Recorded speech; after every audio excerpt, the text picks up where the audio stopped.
Va ora in onda Zoom, il drive time in mezzo ai fatti con Antonino Danna.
Buonasera Antonino, a te la linea. Grazie Sveva, e per citare appunto l'immortale Maschera del ragionier Ugo Fantozzi, che usciva nei cinema il 27 marzo del 1975, da cui anche la cravatta di questa sera, Osciere, Passepartout. Ecco, e qui partiva questa sigla scritta da Fabio Frizzi e musicata e diretta da Vince Tempera, che avete ascoltato come disco start di questa sera, perché naturalmente ça va sans dire, la colonna sonora di questa sera sarà dedicata alla figura del ragionier Ugo Fantozzi, inventata da Paolo Villaggio. Amiche e amici miei, ma non dell'avventura, buonasera, siete sulle magiche onde di Radio Libertà. Questo è Zoom, il drive time in mezzo ai fatti. Io sono Antonino Danna e questa è la puntata numero 966 di oggi, 27 marzo del 1975. Cominciamo la nostra trasmissione. Vi ricordo, date il sangue, in ospedale serve sempre, salverete vite umane, chi salva una vita umana salva il mondo intero. Secondo appello, radiolibertà.net. Fesso chi non lo legge, perché vi perdete un bellissimo giornale online dove ci sono i liberamente del direttore responsabile Giovanni Sallusti, gli autodafè di Giulio Cainarca, ci sono le rassegne stampa di Sammy Varin, videopillole e molta altra bella robina ancora. Infine, a che coordinate incrociamo? 340-670-9659 se avete voglia di dire la vostra attraverso la zappa o WhatsApp, che dir vogliasi, oppure 0292947222 se volete intervenire al telefono quando lo dirò io. Ma adesso sono le 18 minuti e 7 secondi e io direi di dare parola a egli, l'implacabile Pierluigi Magnaschi, direttore di Italia Oggi. Niente, stasera è molto fantoziana la puntata, devo dire. A proposito, buon lavoro Sveva. Insomma, direttore di Italia Oggi per diritto e rovescio. Vai pure Sveva.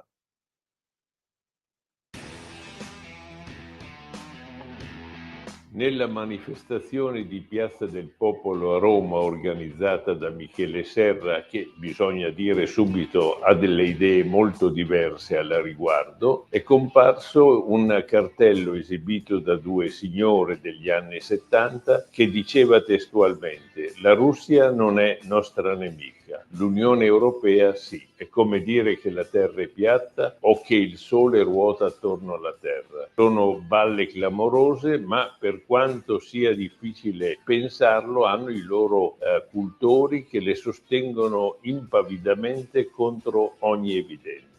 È con questo tipo di ragionamenti che si finisce poi per dichiarare, sempre contro ogni evidenza, che la Russia è stata aggredita dall'Ucraina. Il bello del sistema libero e democratico è che le opinioni, anche le più stravaganti, possono essere sostenute senza conseguenze, se non con il ridicolo. In Russia invece chi sostiene in pubblico che in Ucraina è in corso una guerra viene condannato a 6 mesi di carcere. In Russia infatti è proibito dire la verità che non piace al regime, per cui chi si azzarda a dirla viene punito. Ma le due signore di Roma preferiscono questo sistema e si battono perché si affermi anche da noi. Speriamo che non ce la facciano.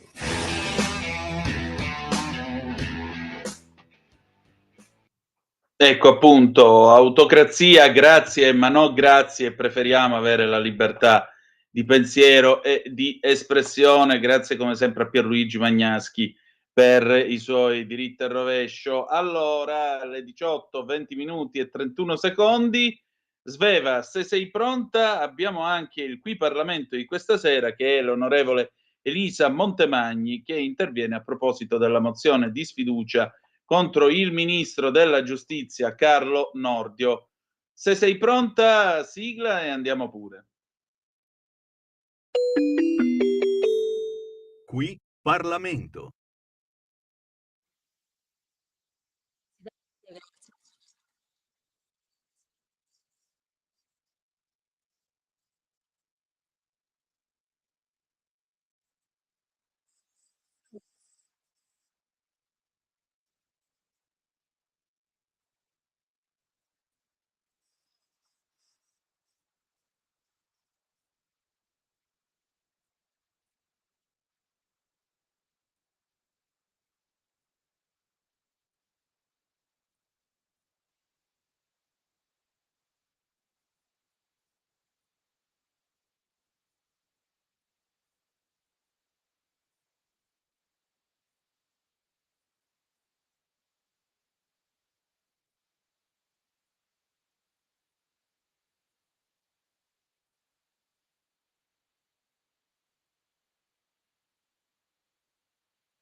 Qui Parlamento.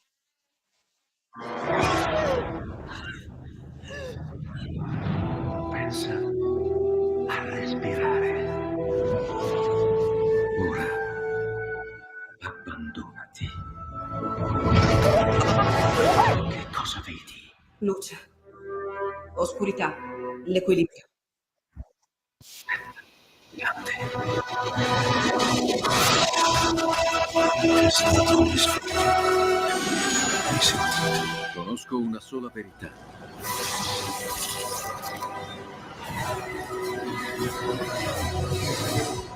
Movie Time ti fa entrare nel vivo del cinema, ti fa sentire come se fossi tu il protagonista del grande schermo. Ogni sabato dalle ore 16. Stai ascoltando Radio Libertà, la tua voce libera, senza filtri né censure, la tua radio. Antonino, a te la linea. Grazie Sveva. Ovviamente il tema dell'intervento dell'onorevole Montemagni non era la sfiducia al ministro Nordio, ma come avete ascoltato gli IPFAS, tema che in questa trasmissione abbiamo seguito molto attentamente e torneremo a seguire e a raccontare le storie di chi soffre per queste microplastiche che solo nel Veneto riguardano un cratere di circa 300, nel quale ci vivono qualcosa come 300.000 persone, un vero e proprio esercito. Avremo, e non c'è solo il Veneto, adesso sappiamo che c'è anche la Toscana, ci sono anche aree della Lombardia o del Piemonte. Insomma, è un po' quello che ci diceva qualche tempo fa Pino Ciociola, coraggioso inviato di Avvenire, che ha raccontato la terra dei fuochi nel corso degli anni. Non dobbiamo più pensare solo alla terra dei fuochi, ma alle terre dei fuochi, perché anche questo è inquinamento che va nella falda freatica e poi finisce in ciò che mangiamo, in ciò che beviamo, nel latte che le madri danno ai loro figli quando li allattano. Quindi non è assolutamente qualcosa, diciamo così, di altro da noi, non è roba per altri, perché nella vita c'è sempre quello che si sente più sicuro, perché basta che dica vabbè, tanta è roba per altri, non c'è problema.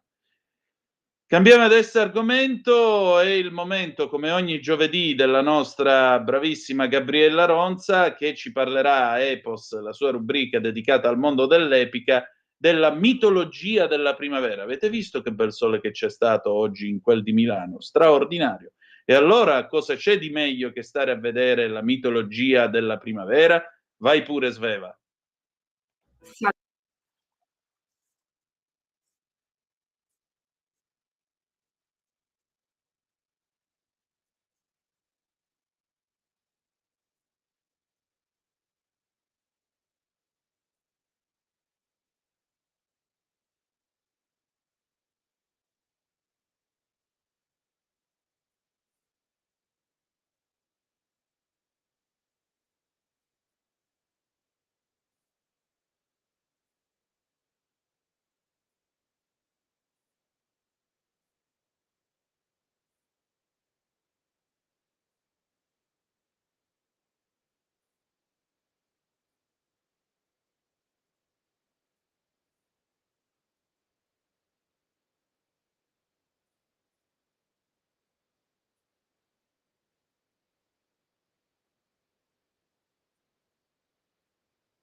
Sempre elegante la nostra Gabriella Ronza, sempre una interessante rubrica perché ci vuole, diciamo così, non c'è soltanto l'attualità da raccontare, ma c'è anche qualcosa che ci serve, diciamo, per qualche riflessione personale. Può essere sempre utile perdersi anche in questi ragionamenti e ascoltare tutto questo. Allora, alle 18, 39 minuti e 50 secondi in questo momento, grazie come sempre alla nostra Gabriella Ronza, ma io voglio ringraziare tutti quelli che collaborano a questa trasmissione o che hanno collaborato a far sì, insomma, che questa trasmissione arrivasse a quota 966 puntate, quindi significa che se tutto va bene, insomma, facendo i debiti scongiuri, i primi di maggio dovremmo arrivare a quota 1000. Vedremo che cosa inventarci per questo Millennium. Ok, allora, bella gente, adesso è il tempo del faccia a faccia, torna tra noi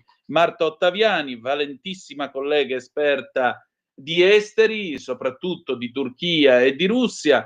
Che cosa sta succedendo in quel di Istanbul o Costantinopoli, se preferite? Io continuo a chiamarla col nome romano. Voi, se siete medievaleggianti o ottomani, potete chiamarla anche Bisanzio, tanto sempre quella è. Insomma, a Istanbul ormai è quasi una settimana che la gente protesta contro Erdogan. C'è questo candidato Imamoglu che è ancora in carcere. E poi che cosa succederà in Turchia? Che cosa ne sarà dei curdi, per esempio? E come andrà a finire eventualmente con la guerra Russia-Ucraina? Chi vince, chi perde, chi consolida il suo potere e chi no? Beh, io ne ho parlato con Marta Ottaviani, state a sentire un po' che cosa ci siamo detti, anche perché il 18 di aprile esce il suo nuovo libro che si occupa appunto di Istanbul, queste cronache graffianti per Paese Edizioni, e a maggior ragione la ringrazio per questa anteprima. Vedrete anche la copertina del libro in uscita il prossimo 18 aprile in tutte le librerie. Sveva, vai pure.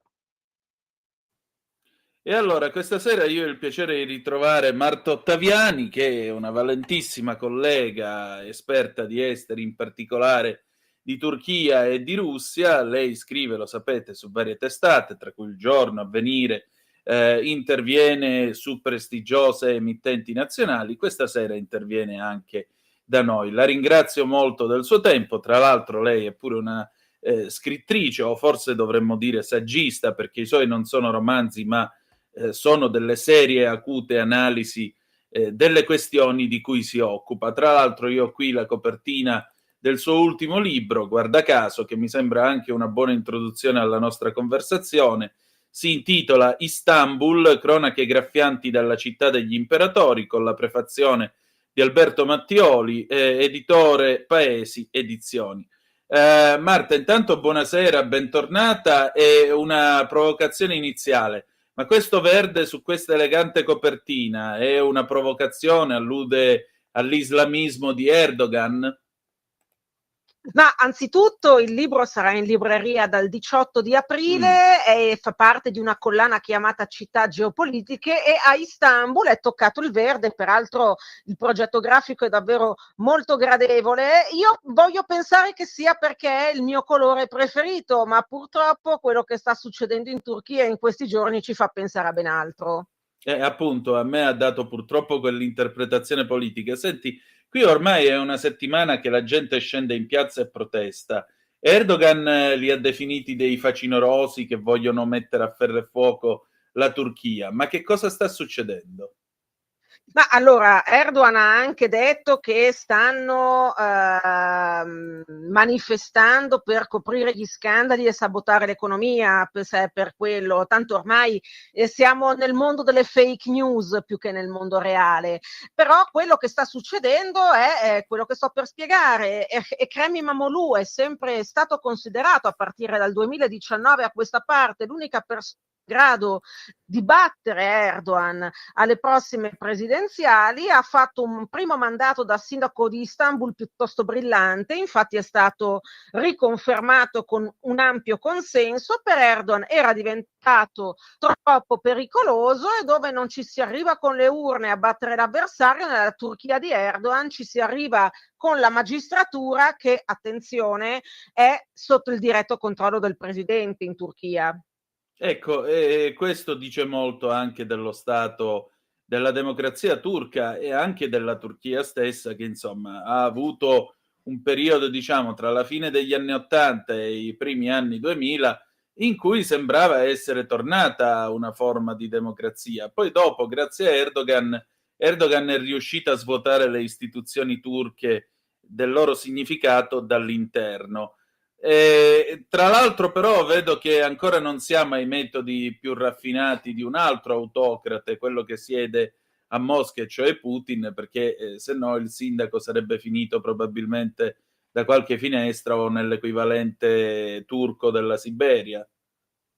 Beh, però fai un'osservazione interessante tu, Antonino, in questo momento, perché per la prima volta in Turchia un oppositore politico viene messo fuori gioco preventivamente, cioè Imamoglu manco si era ancora candidato alla presidenza della Repubblica, anzi è interessante il fatto che è stato arrestato proprio la domenica prima che avrebbe dovuto essere investito, diciamo, del titolo di sfidante di Erdogan alle presidenziali.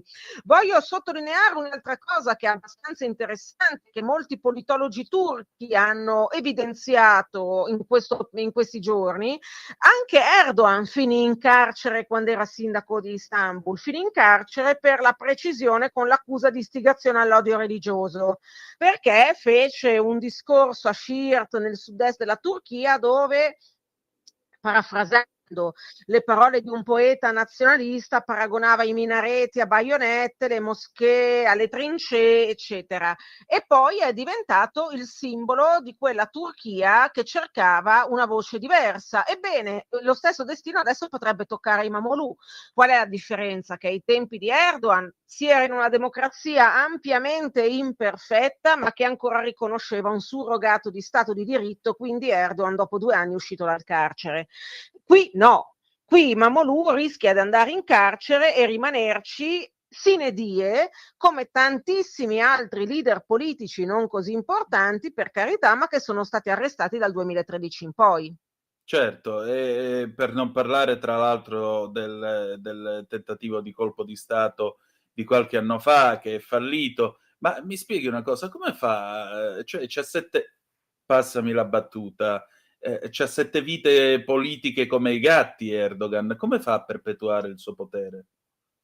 Ma guarda, in realtà è molto interessante quello che mi chiedi, perché Erdogan batte persino i gatti. Tra le altre cose, la voce narrante del libro è un gatto, il mio fu gatto, per la precisione, perché i gatti sono una costante nella vita di Istanbul. Chiunque sia stato a Istanbul non può evitare di notare che è piena di gatti in ogni angolo. In realtà Erdogan è una persona che sembra un personaggio politico che sembra quasi riprogrammato per sopravvivere, è sopravvissuto a tutto. Questa volta però rischia di non sopravvivere a se stesso, perché ha dei connotati particolari questa rivolta, questa protesta che c'è a Istanbul ormai da oltre una settimana. Uno, questa volta Erdogan è molto più debole perché l'economia non va più come una volta, perché lui è un leader al potere da oltre 20 anni, quindi è un leader usurato.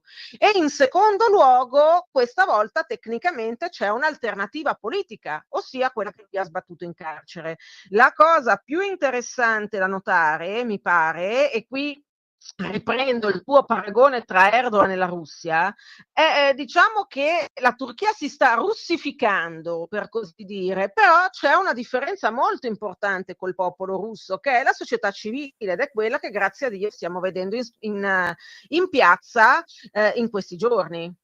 Ecco, ma immagino che la tua risposta possa essere una risata, ma c'è la possibilità che comunque Erdogan sia battuto alle elezioni? Allora, anzitutto bisogna vedere quando si terranno le elezioni, perché Erdogan sta cercando con l'aiuto dei curdi di cambiare la Costituzione e andare ad elezioni anticipate. In secondo luogo bisogna vedere chi candiderà il GEP, perché purtroppo è un partito che sta cercando di rinnovarsi, ma ha la panchina piuttosto corta. E in terzo luogo bisogna vedere a quanti anni verrà condannato Imamoglu, perché quello che mi aspetto è una condanna, tra virgolette, esemplare da parte della magistratura e che lo renda sostanzialmente incandidabile per il 2028. A quel punto si va al voto, bisogna vedere in che condizioni e bisogna vedere con che grado di falsificazione dei risultati. Quello che però io voglio far notare, che mi pare interessante anche per gli ascoltatori, è un aspetto: finché Erdogan ha gli Stati Uniti dalla sua parte, come si evince dalle cronache di queste ultime ore, ebbene io penso che purtroppo gli sforzi degli eroi che stanno scendendo in piazza in questo momento siano destinati a rimanere vani. Ecco, però vedi, tu hai toccato un tasto, i curdi. Allora, lo diciamo anche per chi ci ascolta, i tre popoli più sfortunati del Novecento sono gli armeni, per quello appunto che i turchi gli hanno fatto nel 15, il primo genocidio della storia, e lì ancora i turchi, se poco poco glieli nomini, si lamentano perché dicono che non è vero. Gli ebrei, che poveri cristi gli è successo quello che gli è successo con l'Olocausto, e poi i curdi. I curdi, oltre a questo, hanno una dose aggiuntiva di sfiga, perché i curdi, dopo più di un secolo e malgrado le promesse che gli erano state fatte nella Grande Guerra, uno Stato ancora non ce l'hanno. Ora, perché i curdi si sono alleati con Erdogan, dopo che per una vita, tra l'altro, hanno fatto terrorismo in Turchia? Poi nelle settimane scorse Öcalan ha detto deponiamo le armi, basta, la lotta è finita. Perché è una mossa simile? Ma allora, è una questione abbastanza difficile e delicata da spiegare, però nel rispetto del popolo curdo e di tutte le istanze che ha cercato di portare avanti nel corso dei decenni, dobbiamo dire due cose. Uno, che noi pensiamo ai curdi come un monolite, in realtà ci sono i curdi turchi, i curdi siriani, i curdi iracheni e i curdi iraniani, e anche tra di loro sono comunque molto divisi. Il secondo luogo, e questa insomma so che è un'espressione un po' forte, ma va spiegata ovviamente, sono sempre stati un popolo abbastanza opportunista, cioè anche nel 2009 e nel 2015 Erdogan aveva cercato un riavvicinamento che poi è fallito perché non si è trovata la quadra, ma non è la prima volta che i curdi dicono potremmo essere a favore di Erdogan se Erdogan ci dà qualcosa in cambio. A orchestrare tutto è il leader spirituale dei curdi per eccellenza, che è Abdullah Öcalan, che se ne sta a Imrali, in mezzo al Mar di Marmara dal 1999, e che sostanzialmente vuole barattare questo accordo storico con la sua liberazione o comunque un alleggerimento del suo regime penitenziario. È chiaro, e non ci dimentichiamo tra le altre cose, visto che hai parlato di armeni, che sono stati proprio i curdi a far fuori gli armeni nel sud-est del fu impero ottomano durante gli anni del genocidio.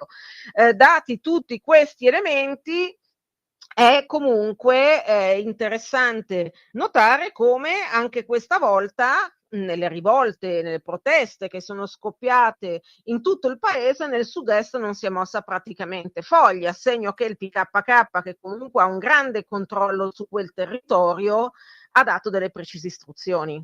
Mi pare abbastanza chiaro. Senti, facciamo un salto di 2000 chilometri, andiamo da un altro autocrate. Andiamo a Mosca, so che tocco insomma anche qui un tasto dolente della tua esperienza professionale e della tua passione culturale nei confronti della Russia. Ecco, questa guerra si avvia a una fine, Trump dice avremo la pace per Pasqua.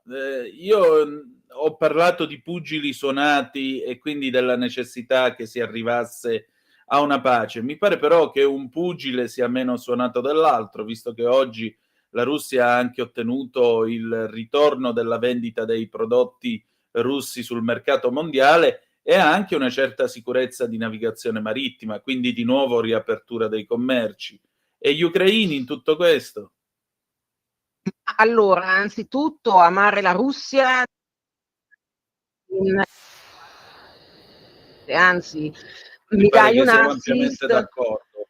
Mi dai un assist per dire a quelli che ma la cultura russa, bene, la cultura russa pensiamo a tutti i direttori dei musei che hanno perso il loro posto di lavoro, a tutti i ballerini che non possono più danzare, a tutti i direttori d'orchestra che non possono più dirigere, a tutti i direttori artistici che hanno appunto perso il loro lavoro perché non erano d'accordo con questa guerra. Quindi insomma, se salviamo la cultura russa vediamo di salvarla tutta, no? Non solo di quelli che sono morti e sepolti, Certo. con ovviamente il massimo rispetto per queste persone. La pace di Trump mi pare la pace di Putin, e così diciamo che eravamo capaci di farlo anche noi due, anzi forse a noi due veniva meglio. L'idea fondamentale è che Donald Trump si trovi molto meglio a parlare con un autocrate che ad avere a che fare con delle democrazie. Lo dimostrano anche le indiscrezioni uscite. E io mi chiedo veramente come si possa rimediare a una figura del genere dalla chat su Signal, perché che appunto ha evidenziato un astio nei confronti dell'Occidente, nei confronti dell'Unione Europea proprio, da parte del vicepresidente J.D. Vance, che è preoccupante. Io personalmente non vorrei mai essere nei panni degli ambasciatori statunitensi in Europa in questo momento. Voi pensate al danno diplomatico fatto da un'azione del genere? Beh, questo è poco ma sicuro. Qualcuno ha commentato con ironia, sembra quasi un episodio dei Simpson. In effetti mancava solo quello che dice l'Europa ci mangerà tutti e si butta giù dalla finestra per far ridere. Il problema è che non fa nemmeno ridere. E però tu dici, si trova meglio a negoziare con un autocrate come Putin. Che cos'è? Un ritorno di fiamma? Trump dice solo io posso far finire questa guerra, solo io sono in grado di trattare con lui. Quanto c'è di vero in tutto questo? Soprattutto cosa resterà in mano a noi in quanto europei? Ma allora, anzitutto il dato interessante è che con questo atteggiamento di Trump, un sondaggio della Commissione europea rivela che il sentimento europeo non è mai stato così alto, che mediamente il 78% della popolazione, che è tantissimo, ha fiducia nelle istituzioni europee e che l'88% vorrebbe una azione più di concerto. E questo secondo me è un dato interessante. Non mi toglie nessuno dalla testa che dovremmo ringraziare Trump per questa cosa, ed è veramente particolare perché dopo non ha ancora la guerra in Ucraina, doveva farlo in 24 ore. Il Medio Oriente lasciamo stare, e che è meglio. I dazi rischiano di rivalersi sui consumatori americani. Adesso abbiamo anche questa figura non particolarmente gratificante delle chat su Signal. Io vorrei capire che cosa stia facendo il presidente Trump a 2 mesi dall'insediamento, non è ancora portata a casa una. Anche questo è abbastanza vero, direi, perché naturalmente le promesse elettorali di solito devono essere adempiute, sono una cambiale che tu devi pagare con l'elettorato. E invece parliamo di un altro presidente in questa vicenda, Zelensky. Che fine farà secondo te? Ma allora, anzitutto che fine fa Zelensky per il diritto internazionale e insomma anche la Costituzione ucraina lo dovrebbe decidere la popolazione ucraina. Se Zelensky si ripresenta alle urne e viene bocciato, come successe peraltro anche a Churchill dopo la seconda guerra mondiale, lui perse clamorosamente le elezioni, beh allora Zelensky va a casa. Se, come dicono i sondaggi, che però possono sbagliare, quante volte si è pensato di avere un'anticipazione del risultato elettorale, invece i sondaggi erano completamente falsati. Se Zelensky perde, va a casa, come succede nelle democrazie. Non saranno né Putin né Erdogan né Trump, perdonatemi, ma qui tra autocrati ci si confonde ormai, a decidere quando Zelensky deve andare a casa. E soprattutto vorrei ricordare che in Russia si vota per finta, Cioè in Russia si vota sapendo persino già quanto consenso prende Putin, quindi insomma fossi in Putin non darei lezioni di democrazia e soprattutto non definirei Zelensky un leader illegittimo, perché Zelensky è ancora al potere perché ha dichiarato la legge marziale, cosa che si fa in effetti quando un paese è invaso e in guerra, e durante la legge marziale non si può andare al voto.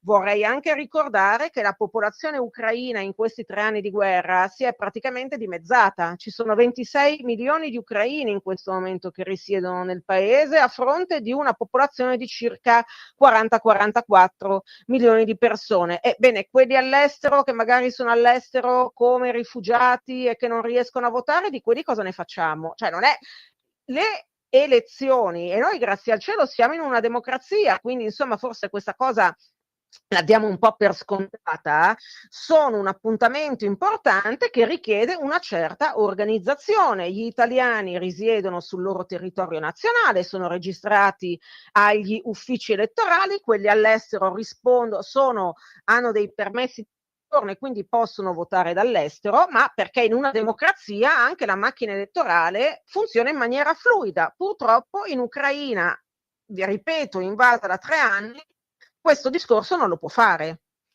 Chiaro. Senti, per concludere, ringraziandoti del tuo tempo, nel corso di questa guerra abbiamo visto quantomeno un tentativo palese di putsch da parte di Kadyrov quando fece quella corsa di più di 500 chilometri con le sue armate fino ad arrivare a 200 chilometri da Mosca, e poi come non è, venne diciamo così abbindolato, gli vennero fatte una serie di promesse, dopodiché qualche settimana dopo c'è stato un incidente aereo e Kadyrov è morto. C'è stato cioè un momento nel corso di questa guerra in cui Putin e il putinismo, aggiungerei, sicuramente sono stati messi in difficoltà. Adesso questa guerra comunque finirà di riff o di raff, e magari non per Pasqua, magari finirà a giugno, chi lo sa. Ma nel momento in cui questa guerra finirà, per quanto tempo ancora secondo te avremo un Putin il cui potere sicuramente da questa guerra esce non solo consolidato ma anche rafforzato? Ma allora, va detta una cosa, anzitutto Kadyrov è vivo e vegeto e anzi lotta insieme a noi, quello ha ancora più vite di Erdogan e Putin messi insieme. Ti riferivi probabilmente a Prigozhin, Scusa, che è l'ex... Prigozhin, no, Kadyrov, Esatto, perdona. esatto, ma guarda, quando questa guerra finirà, la Russia continuerà, come dire, a far sentire la sua presenza in Europa tramite logiche di guerra non lineare. Ma permettetemi di fare un'altra previsione che io spero smentita dai fatti, ma me lo auguro, ma non ci credo. Quando questa guerra finirà e Putin, insomma, terminerà il suo periodo di potere un giorno o l'altro, non avrà un successore, avrà un sostituto. Nel senso che chi prenderà il potere starà esattamente dalla parte di Putin, cioè scusatemi, gestirà il potere esattamente come lo ha fatto Putin. Perché? Perché la Russia, che è un paese meraviglioso, è un paese anche molto sfortunato, e perché la democrazia non la costruisci in una settimana. No, E nemmeno in un mese e nemmeno in un anno. Però è interessante, Antonino, la costruisci in decenni / secoli di vita, ma ci vogliono pochi mesi per mandarla a gambe all'aria, ed è quello che stanno cercando di fare in Ucraina sostanzialmente, che piaccia o no, Zelensky è un leader che è stato eletto con il 73% dei consensi. Mosca, quello che sta facendo, cercando di fare è mettere uno al suo posto che sia il Lukashenko della situazione sostanzialmente. Sì, però alla fine uno fa un'amara constatazione. Ai russi sarebbe convenuto di più aspettare il normale decorso del mandato di Zelensky, e magari probabilmente sarebbe stato sonoramente bocciato, chi lo sa. Prima della guerra io ricordo, parlavo anche con i colleghi a Kiev e dicevano c'è una corruzione generalizzata, non è riuscito a risolvere questo problema e così via. Cioè ai russi paradossalmente forse sarebbe stato più comodo e conveniente aspettare la fine del mandato di Zelensky anziché fargli una guerra così, partendo peraltro dall'assurdo presupposto che in 3 giorni sarebbero arrivati a Kiev. Cioè ancora le logiche della primavera di Praga. Ma ancora prima, direi, Antonino, il problema è che qui abbiamo un leader che uno ha 73 anni, ne compie, quindi insomma diciamo che non è giovanissimo, 2 è un ex agente del KGB Sì. nella Germania dell'Est degli anni 70, il mind setting è quello, Sì. e in questo è accomunabile a Erdogan, che non c'entra nulla né col KGB né con l'ex Unione Sovietica, ma quando tu vieni da un milieu culturale e politico, anche se dici di aver lavato i panni in Arno, non è mai così. L'abbiamo visto con l'AKP di Erdogan, l'abbiamo visto con Russia Unita. Uno è un islamista mai pentito che sta cercando di affermare, anzi ha affermato abbondantemente il predominio dei fratelli musulmani in Turchia e lo vuole estendere a tutto il Mediterraneo, e l'altro è un ex sovietico, neanche comunista, sovietico con reminiscenze imperiali, che ha attuato una sua personale sintesi prendendo i lati peggiori di entrambi i periodi storici, cioè è questo di cui stiamo parlando, e sono 2 leader dei quali secondo me l'Unione Europea dovrebbe guardarsi molto. Sarebbe il caso, direi anch'io. Non sono qui per farci dei regali questi signori, non lo sono affatto. Marta, allora, grazie del tuo tempo. Marta Federica Ottaviani, Istanbul, cronache graffianti dalla città degli imperatori, prefazione Alberto Mattioli, per Paesi Edizioni, collana Città Geopolitiche, esce il 18 di aprile in libreria. Un altro testo sul quale ci sarà molto da riflettere. Marta, grazie. Perfetto, grazie a voi, buona giornata, buona serata, anzi, scusate.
A te la linea, Antonino. Grazie Sveva, avete ascoltato ancora una volta, visto che questa puntata celebra anche i 50 anni di Fantozzi, questo era Fabio Frizzi, i titoli del secondo tragico Fantozzi, anno di grazia 1976. Personalmente preferisco questo al primo Fantozzi, voi quale Fantozzi preferite? Il telefono è aperto 0292947222, se volete dire la vostra, se volete intervenire. Vi do una notizia che è stata battuta pochi minuti fa dall'ANSA. Lega su Kiev, governo saggio e prudente, gli USA vanno coinvolti, doveroso abbassare i toni e soffocare le pulsioni belliciste. Bene la linea del governo italiano, saggio e prudente, con la richiesta di coinvolgere gli Stati Uniti. Così fonti della Lega commentano quanto emerso dal vertice di Parigi, sottolineando che mai come in questo momento si sta lavorando alla pace, quindi è doveroso abbassare i toni e soffocare le pulsioni bellicistiche. Mentre la Lega dice questo, c'è anche Putin che parla, siamo sull'ADN Kronos, eccolo qua. La Groenlandia non riguarda la Russia, la NATO cerca lo scontro nell'Artico. Il presidente russo al forum di Murmansk: siamo pronti a tutelare i nostri interessi. Le mire degli Stati Uniti di Donald Trump sulla Groenlandia non riguardano la Russia. Mosca punta il dito contro la NATO, che nell'Artico getta le basi per un nuovo scontro. Putin prende la parola al Forum Artico Internazionale di Murmansk e accende i riflettori su un'area diventata strategica per le principali potenze del pianeta. La Russia non ha mai minacciato nessuno nell'Artico. Stiamo osservando con attenzione gli sviluppi più recenti. Stiamo aumentando le nostre capacità di risposta. Proteggeremo i nostri interessi, il mantenimento della pace e della stabilità nella regione polare assicurerà sviluppo a lungo termine, dice il presidente russo. Le sue parole sembrano speculari per certi versi a quelle di Trump. Gli USA, come è noto, puntano all'annessione della Groenlandia. Ci serve per la sicurezza nazionale e internazionale, ripete il presidente americano. E a Putin, tutto sommato, pare andare bene. Il piano degli Stati Uniti è serio, dice il presidente russo con un rapido excursus storico sulla Groenlandia. I progetti a stelle e strisce sono seri e hanno radici storiche che vanno oltre la spinta di Trump per ottenere il controllo dell'isola artica, territorio autonomo danese. Stiamo parlando di piani seri da parte degli americani riguardo la Groenlandia. Questi piani hanno radici storiche di vecchia data, dice il leader del Cremlino. Gli USA continueranno ad avere un interesse militare ed economico nell'Artico. La Groenlandia è una questione che non ci riguarda, coinvolge 2 stati, dice archiviando presto il capitolo. Nel mirino poi finisce la NATO, proprio mentre a Parigi i paesi europei si riuniscono per dire no alla rimozione delle sanzioni contro Mosca nell'ambito dei negoziati per porre fine alla guerra in Ucraina. I paesi della NATO stanno sempre più considerando l'Artico come una base per un conflitto e i nuovi membri, Finlandia e Svezia, hanno un ruolo attivo, dice Putin.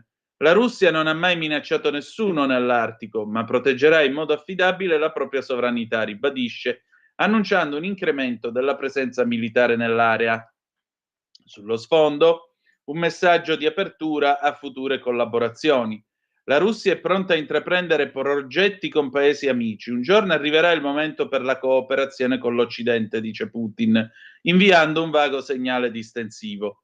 La Russia, specifica il presidente, è aperta alla creazione di joint venture con altri paesi in cambio di logistica marittima. Così l'ADN Kronos, così parlò Putin in quel del forum di Murmansk. Andiamo a vedere altre news che arrivano invece, mentre c'è un Putin che dice verrà il giorno in cui collaboreremo con l'Occidente. Dall'altro lato la BBC racconta che i tedeschi invece si incazzano con Trump e in particolare si incazzano a proposito dei dazi che ieri sera Trump ha messo sulle automobili non prodotte negli Stati Uniti a partire dal prossimo 2 aprile. E sentite un po' che cosa viene fuori qui. La Germania ha dichiarato che non si tirerà indietro e che l'Europa dovrà rispondere con fermezza nel momento in cui il presidente Donald Trump colpisce le auto importate e i pezzi di ricambio con una tassa, con un dazio del 25% proclamato giusto ieri. Aspettate un attimo. Anche se altre principali economie mondiali si sono impegnate a rispondere a questi dazi, con il presidente francese che indica questa mossa come una perdita di tempo e come incoerente. Il Canada lo definisce un attacco diretto. La Cina accusa Washington di aver violato regole internazionali del commercio. Gli stock dal Giappone alla Germania dei costruttori di automobili sono scesi diciamo così, come si dice, no, gli stock, le azioni. Negli Stati Uniti la General Motors ha perso il 7%, la Ford ha perso più del 2%. Trump ha minacciato di imporre dei dazi ancora più pesanti se l'Europa collaborerà col Canada per fare quello che lui descrive un attacco economico nei confronti degli Stati Uniti d'America. Da quando questi dazi entreranno in vigore? Entreranno in vigore, dice la BBC, dal 2 aprile e soprattutto questi dazi si scaricheranno sulle aziende che importano i veicoli a partire dal 3 di aprile. Le tasse sui pezzi di ricambio, invece, i dazi sui pezzi di ricambio cominceranno da maggio o un po' più avanti. Trump ha da tempo dichiarato che questi dazi sono parte di un tentativo per aiutare il settore manifatturiero degli Stati Uniti d'America e dice che se le macchine sono prodotte in America non ci sarà alcun dazio. I dazi sono caricati appunto sui beni che arrivano dagli altri paesi e mentre queste misure possono proteggere le aziende interne, le aziende americane, naturalmente sollevano e creano dei costi per le aziende che si basano su parti che arrivano dall'estero. Le aziende che importano questi beni stranieri pagano il dazio al governo e naturalmente le aziende che fanno questo possono scegliere se sovraccaricare il prezzo di vendita ai clienti e quindi in parte far pagare i dazi a chi si va a comprare l'automobile che non è prodotta in America. Gli Stati Uniti, pensate, scrive la BBC, hanno importato circa 8 milioni di auto l'anno scorso per un valore di circa 240 miliardi di dollari diciamo rappresenta quasi la metà delle vendite globali di automobili in America. Il Messico è il principale fornitore di automobili per gli Stati Uniti, seguito dalla Corea del Sud, Giappone, Canada, Germania.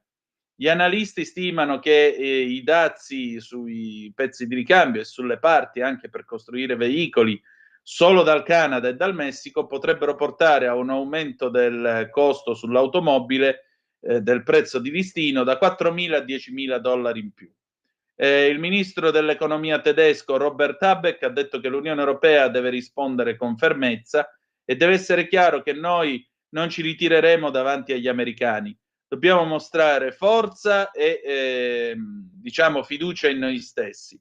La Francia ha appoggiato questo tipo di approccio, anche il ministro francese delle finanze ha detto che l'Europa deve reagire con dei dazi contro i prodotti americani.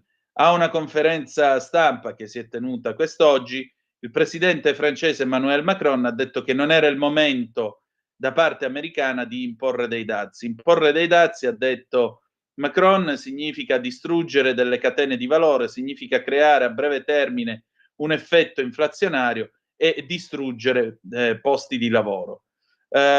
Tutto ciò è piuttosto una perdita di tempo e creerà una gran quantità di preoccupazione, ha aggiunto ancora Macron, invitando Trump a riconsiderare la cosa. L'attuale primo ministro canadese Mark Carney ha detto che i dazi sono un attacco diretto al suo paese e alla sua industria dell'automobile, aggiungendo che questa cosa ci danneggerà, ma si stanno discutendo le opzioni commerciali ovviamente con gli Stati Uniti. È appena il caso di dire che il 75% delle cose che vengono prodotte in Canada vengono esportate negli Stati Uniti e pensate che il petrolio dell'Alberta rappresenta, di questa provincia del Canada, rappresenta una grossa quota di petrolio che viene ingurgitato dagli Stati Uniti ogni giorno. Quindi Trump può fare la voce grossa fino a un certo punto, perché poi dopo, se il Canada prende e gli chiude i rubinetti del petrolio, poi vediamo che cosa succede alla sua economia. Nel frattempo, vi dicevo, sempre la BBC, la Cina ha accusato Trump di aver violato le regole dell'Organizzazione Mondiale del Commercio. Non ci sono vincitori in una guerra commerciale o in una guerra dei dazi. Non è mai stato raggiunto nessuno sviluppo e nessuna prosperità da un paese che si è servito dei dazi nei confronti degli altri paesi del mondo. Questo è quanto dice un portavoce del Ministero degli Esteri di Pechino. Ci sono anche degli avvertimenti da parte del Giappone. Tokyo sottolinea che ci sarà un impatto significativo sulle relazioni economiche che ha con gli Stati Uniti. Un portavoce del governo ha descritto le misure come estremamente detestabili e ha detto che i funzionari del governo hanno chiesto agli Stati Uniti un'esenzione. Invece nella Corea del Sud, un giorno prima dell'annuncio di questi dazi, la Hyundai ha dichiarato che investirà 21 miliardi di dollari negli Stati Uniti e che costruirà un nuovo impianto per l'acciaio nella Louisiana.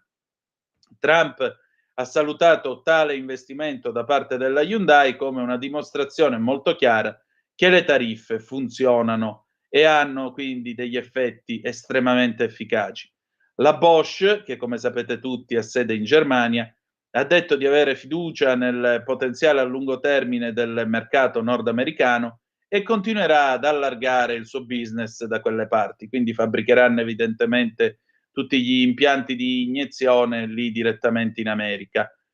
Il Fondo Monetario Internazionale ha dichiarato che non considera né prevede una recessione americana, ma ha anch'esso avvisato che una guerra commerciale potrebbe avere un effetto significativamente negativo sulle previsioni economiche sia del Canada che del Messico. Quindi, insomma, la situazione si sta facendo abbastanza calda e naturalmente sarà il caso di vedere che cosa succederà. È interessante notare che nel caso della Bosch e nel caso della Hyundai, come vedete, l'idea di costruire in America non dispiace affatto. Nel caso del Canada la situazione è un po' difficile, anche nel caso del Messico, è tutto da vedere, anche perché, tra l'altro, questo è un sistema nel quale il cane si morde la coda. Perché? Perché pensate soltanto ai pistoni dei motori. Allora, l'alluminio viene estratto nel Tennessee, America, poi viene fuso in barre nella Pennsylvania, poi viene esportato verso il Canada. Al Canada queste barre di alluminio vengono ripulite di eventuali impurità, perché chiaramente deve essere alluminio in grado di essere forgiato come pistone. Poi dal Canada vengono esportati verso il Messico. In Messico vengono lavorati e diventano dei pistoni. Poi dal Messico fanno un altro passaggio, il quinto, quindi vengono reimportati negli Stati Uniti e vengono montati su un motore nel Michigan, per esempio alla Ford. Ora, 5 passaggi con almeno 2-3 processi di importazione ed esportazione. Provate a immaginare con i dazi quanto questa roba finirà per scaricarsi sull'utente finale. Insomma, non è un'idea molto geniale questa dei dazi. Possiamo discutere della possibilità di arrivare a ottenere più aziende che investono negli Stati Uniti, parliamone, ma da qua a dire insomma che saranno tutte rose e fiori mi sembra un pochettino difficile la cosa, un pochettino difficile. Chi è che noi viviamo in un'economia interconnessa, è troppo facile dire, anzi è una chiacchiera da bar dire vabbè ma noi ci facciamo tutto in casa. L'autarchia non è di questo mondo. Non è di questo mondo economico soprattutto, perché come vedete noi viviamo in una società nella quale necessariamente ci sono import ed export e relazioni commerciali che vanno ben al di là delle semplici frontiere. Faccio un esempio banale e tanti ascoltatori che magari mi ascoltano dalla zona di Bergamo potranno testimoniare questa cosa. A Bergamo c'è la Brembo che fa i migliori freni al mondo, cioè non esiste nell'universo una ditta più capace della Brembo di fare freni ad alte prestazioni ed alta efficienza. La Brembo vende il suo prodotto, in maggioranza presumo, o comunque è tra i fornitori più importanti dell'industria automobilistica tedesca. Se l'industria automobilistica tedesca si pianta, a catena poi diventa un problema anche per la Brembo. Faccio un esempio stupido, attenzione. Comunque c'è una telefonata, pronto, chi è là? Pronto, sono Paolo. Ciao. Sì, ciao. Ascolta, volevo parlare, se è possibile, del problema della burocrazia in Italia, siccome sono coinvolto direttamente per un contenzioso con l'agenzia riscossioni, l'agenzia delle entrate e riscossioni. Ti volevo appunto chiedere un parere anche per... Il problema è questo, che ha miliardi ogni anno di burocrazia, no? Non debito, un costo della burocrazia. Quello che domando io è questo: se si facesse qualche cosa per ridurre la burocrazia, e non do la colpa alla Lega, non do la colpa all'ultimo governo, ma proprio in generale, facendo chiarezza sulle leggi. Io capisco che questo è un discorso molto complesso che non si risolve in 2 parole, però io ad esempio un contenzioso ho mandato le PEC addirittura all'Agenzia delle Entrate e Riscossioni, dopo 4 volte mi hanno risposto che non era loro il problema ma era della regione. Capisci che anche un straniero che vuole investire in Italia rimane sotto, quando succedono queste cose non le può comprendere, non le accetta.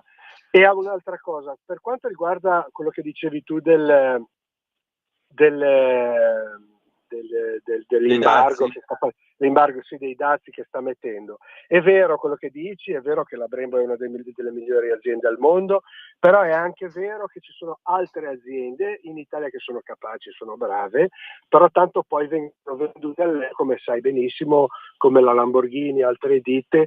E comunque sia, il discorso dei dazi stimola a andare a cercare altri mercati che prima non si andavano a cercare, perché fa più comodo. Se io produco 100 bulloni e ho te che me li compri, non vado a cercare un altro, perché so che comunque tu 6 mesi dopo me li ricompri. Non so se mi spiego. Il fatto di dover andare a cercare altri mercati stimola il discorso dell'economia italiana. Siccome noi siamo capaci su questo, lavoriamo su questo. Ascolto un tuo parere per radio, grazie. Paolo, intanto grazie alla tua telefonata. Allora, tu poni 2 questioni e io cercherò, spero, di darti delle risposte quantomeno interessanti. Questione della burocrazia, è vero, noi viviamo in un paese nel quale, se io fossi un investitore straniero, piuttosto preferirei farmi esorcizzare ma non andare a investire in Italia. Cioè, come puoi investire in un posto nel quale ti chiedono regolamenti, controlli su controlli, poi non si capisce mai, e qui tu poni veramente, siamo proprio alle radici del problema di questo paese, non si sa mai chi ha competenza su cosa, non si sa.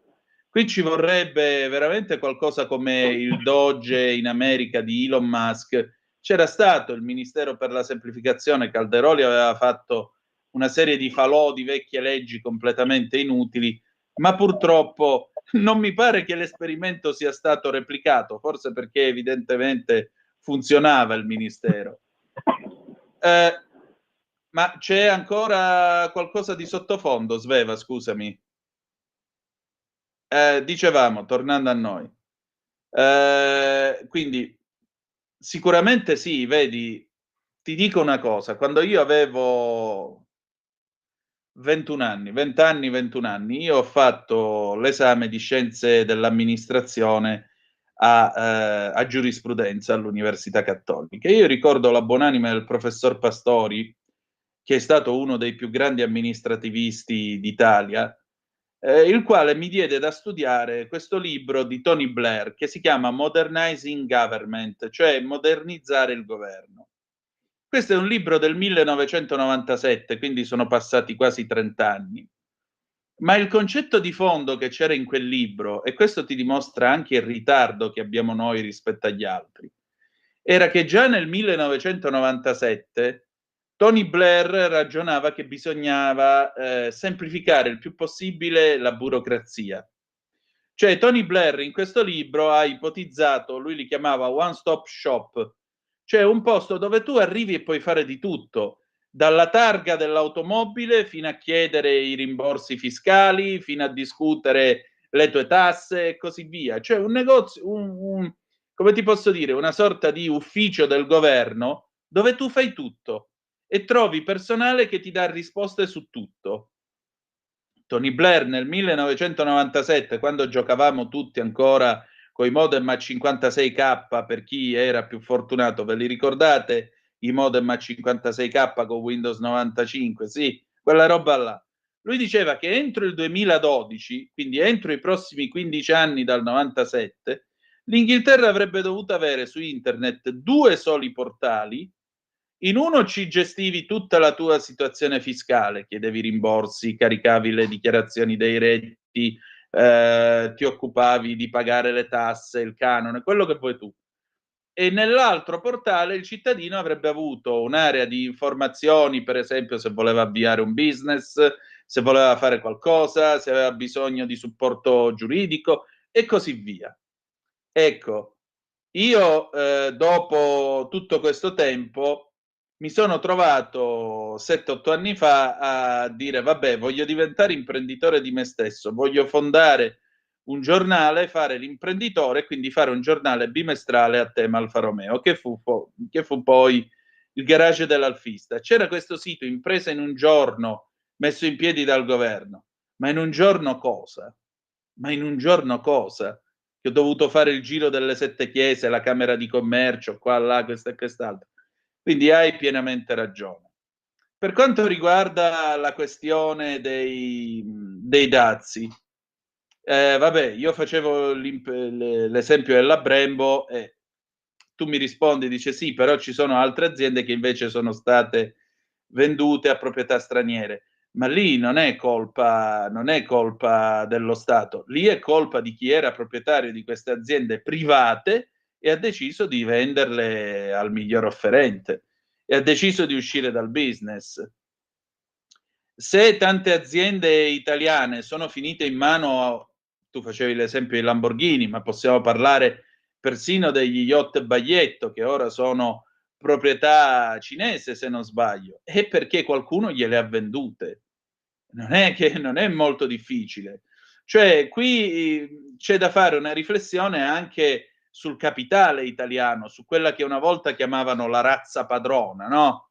Visto che oggi celebriamo Fantozzi, cioè tutti questi Duca Conti, mega presidenti galattici, tutti questi personaggi qui che avevano in mano il destino delle proprietà di aziende che davano lavoro a centinaia di migliaia di persone, in alcuni casi o sono stati inadatti alla gestione perché non era roba loro, perché non erano cresciuti, non avevano assolutamente idea di come si gestisce un'azienda, oppure molto semplicemente a un certo punto hanno ritenuto più opportuno mollare la patata bollente a qualcun altro e ritirarsi nelle loro pinacoteche private a guardare i loro quadri rinascimentali o del Settecento. Che problema c'è?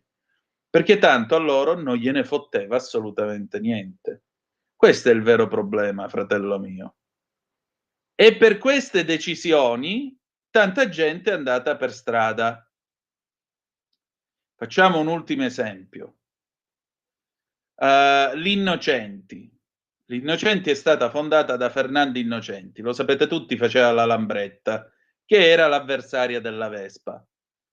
A un certo punto, quando Fernando Innocenti si è ammalato e poi è morto verso la fine degli anni 60, è entrato suo figlio. Suo figlio ha detto, vabbè, ma la motocicletta ormai non è più cosa, per cui è tempo di passare all'automobile. Quindi una fabbrica che non aveva mai prodotto un'automobile in vita sua, dalla sera alla mattina ha cambiato paradigma e ha dovuto imparare a fabbricare le Morris, quelle macchine inglesi che facevano su licenza. Gli stabilimenti degli Innocenti non avevano, per esempio, tutta una serie di caratteristiche tecniche che permettessero l'installazione e l'impianto di una catena di montaggio più veloce, più efficiente e così via. Quindi da qui sono cominciati tutta una serie di problemi. Il figlio di Innocenti non è riuscito a gestire bene l'azienda come ci si sarebbe aspettati. Se voi guardate il documentario che è stato fatto sulla Lambretta, gli operai stessi sono critici comunque con la gestione poi del figlio di Innocenti, e poi nei primi anni 70 hanno svenduto la catena della Lambretta all'India, e poi dopo Innocenti se ne è uscito e l'azienda prima è finita in mano allo Stato in uno dei tanti sanatori a partecipazioni statali, e poi se la sono pigliata gli inglesi, no? Vi ricordate la British Leyland? E poi alla fine è arrivato De Tomaso e se l'è presa. Alla fine se l'è comprata la Fiat e ha chiuso. Oggi Innocenti non esiste più, c'è solo il marchio. Quindi c'è molto da discutere sul capitale italiano, sulle dinastie del capitale. Ford in America non è che è proprietà della famiglia Ford, è una public company in cui ci sono anche i Ford dentro, ma per tanto tempo, per esempio, i Ford non hanno avuto tutto il potere che potevate immaginare da quelli che avevano fondato l'azienda. Guardate com'è andata alla Fiat e poi ne parliamo. Pausa, torniamo dopo aver ascoltato Fred Bongusto, Happy Fantozzi, da Fantozzi contro tutti del 1980, tra poco.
Antonino, te la linea? Sì, un momento. Ecco qua, a posto, c'era il microfono chiuso. Grazie Sveva, rieccoci qua. Comunque, se ti posso suggerire una lettura, Paolo, dovresti trovarlo ancora alla biblioteca comunale del tuo paese, perché in commercio non c'è più, forse si trova ancora su eBay, ma non saprei dirtelo. Nell'87, visto che parliamo appunto di aziende, di gestione di aziende, di generazioni che si susseguono, Alan Friedman, che all'epoca più che andare a ballare a Ballando con le Stelle faceva il giornalista, ha scritto un notevole libro che vi invito a leggere, che si chiama Tutto in famiglia. In questo libro lui faceva le pulci alla famiglia Agnelli e questo, tra l'altro, non gli ha fruttato le grazie di Torino. Ma al di là di questo, io vi suggerisco di leggerlo perché, per esempio, dopo la gestione del senatore Vittorio Valletta, che poi è morto nel 67, Valletta è quello che ha ripreso la Fiat nel dopoguerra, l'ha portata a essere il quarto costruttore mondiale di automobili negli anni 60. È stato l'uomo che ha negoziato l'accordo con la Russia per Togliattigrad, dove hanno cominciato a produrre la Lada, la 124. Ecco, a un certo punto il giovane Agnelli, l'avvocato, arrivato alla veneranda età di 45 anni nel 1966, decide di prendere il timone della Fiat. Poco tempo prima viene intervistato da Time, dal settimanale Time, lui che era amico di Kennedy, lui che faceva le vacanze negli oceani, eccetera, eccetera, eccetera. Bene, viene intervistato da Time e dice candidamente di non avere la benché minima idea di come si fabbrichi un'automobile. Agnelli a quel tempo era presidente della RIV. La RIV, qualcuno di voi se la ricorda ancora. La RIV era una fabbrica che faceva i cuscinetti.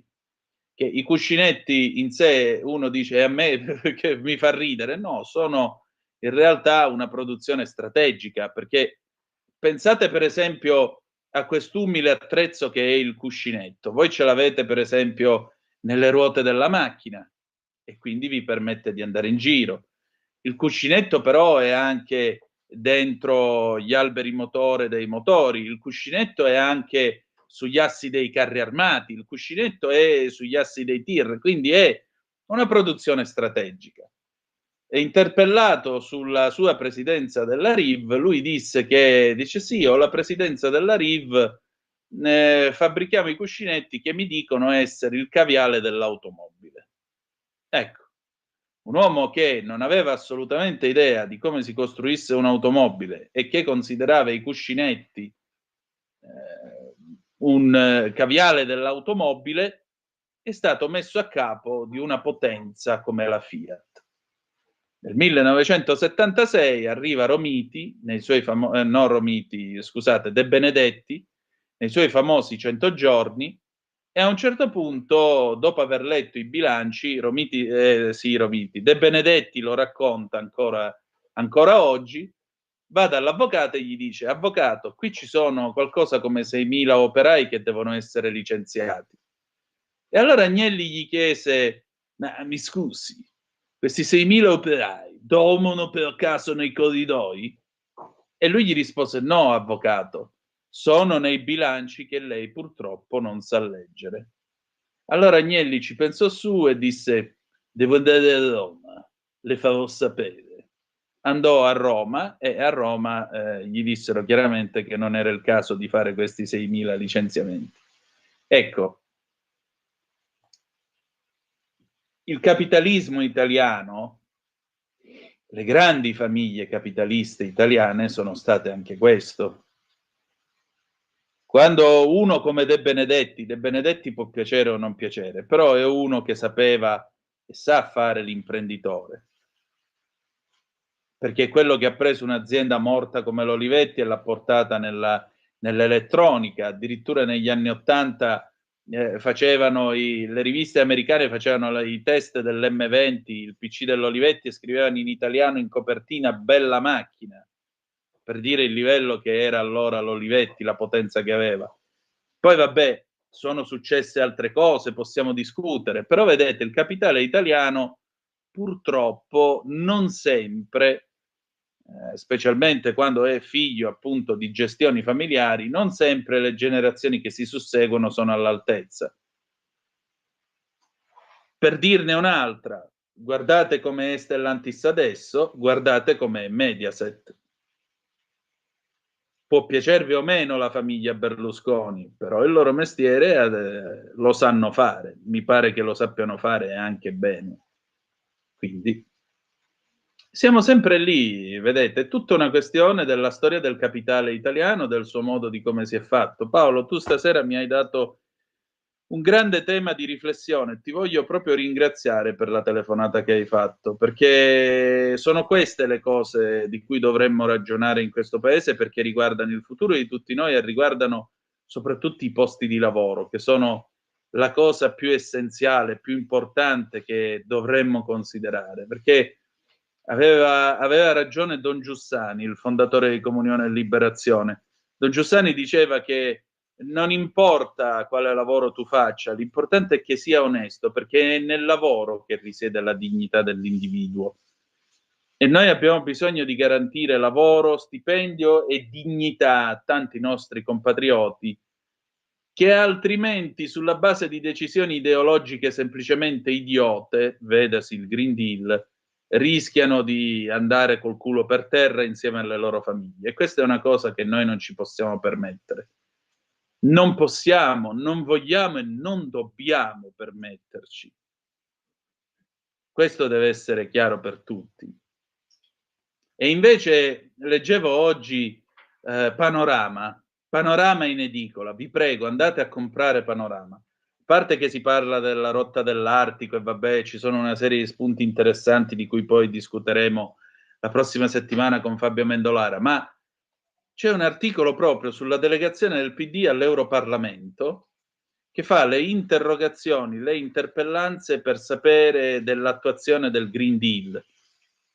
Cioè, abbiamo capito tutti, pure i bambini lo sanno, che le idiozie ecologiste volute dalla signora von der Leyen con la data di distruzione del motore a combustione interna nel 2035 e così via, sono dei suicidi annunciati dell'economia e dell'industria europea, eppure questi continuano a fare interpellanze su questo argomento. Questo significa essere scollati dalla realtà, completamente.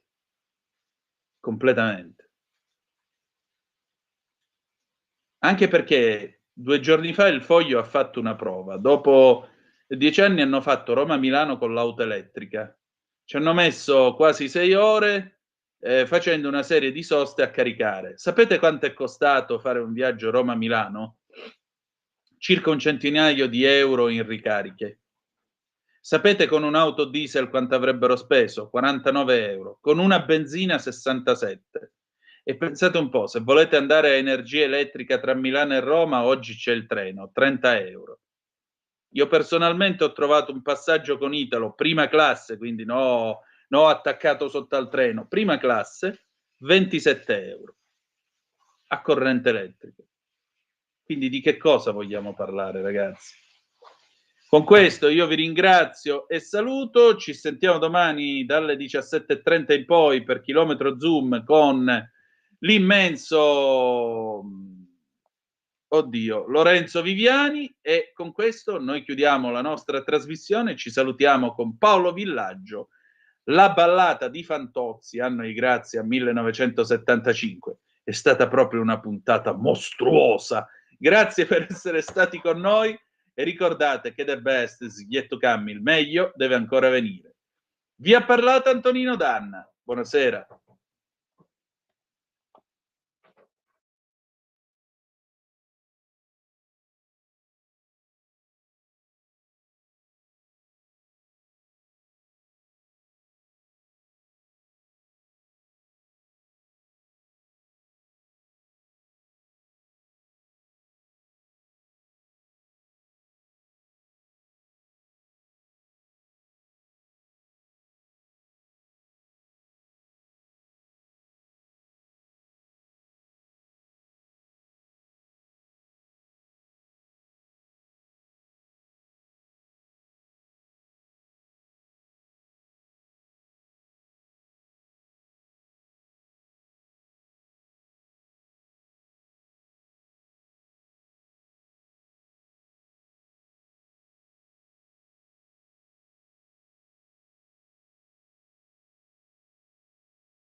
Avete ascoltato Zoom, il drive time in mezzo ai fatti.